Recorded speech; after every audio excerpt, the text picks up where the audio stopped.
पावसात सडते पीक, बाजारात पडते किंमत, कोबीचे भाव कोसळले, शेतकऱ्यांच्या घामाला किंमत नाही.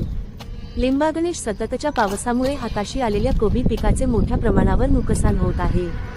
बाजारात आवक वाढल्याने दर कोसळले आहेत. शेतकरी अक्षरशः हवालदिल 5 रुपयाला गड्डा किंवा 10 रुपयांपेक्षा कमी दराने किलो कोबी विक्रीची वेळ आली आहे.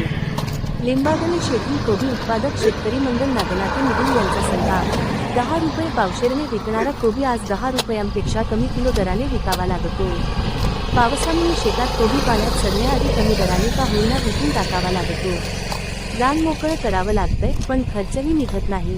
परंपरागत पिकांऐवजी भाजीपाला लागवडीकडे वळलेले लिंबागणेश परिसरातील शेतकरी आता आर्थिक संकटात सापडले आहेत.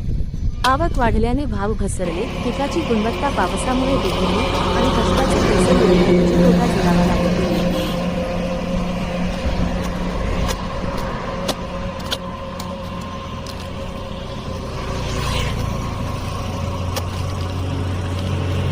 तुमचं मंगल नागनाथ निगुल, गाव लिंबागणेश. काय सध्या परिस्थिती कोबीची? काय बाजार कोबी चढलाय सारा. काय भाव आहे सध्या? 10-12 जातोय. पूर्वी किती जायचा? पूर्वी 35 जायचा, 35 जायचा, आता 10-12. 10 रुपये पावशेर मिळायचा पहिला. आता सध्या पाऊस वगैरे त्याच्यामुळे काय परिणाम काय झालाय? त्याच्यामुळे भाव असा घसरले ना. 10-12 जातो आता.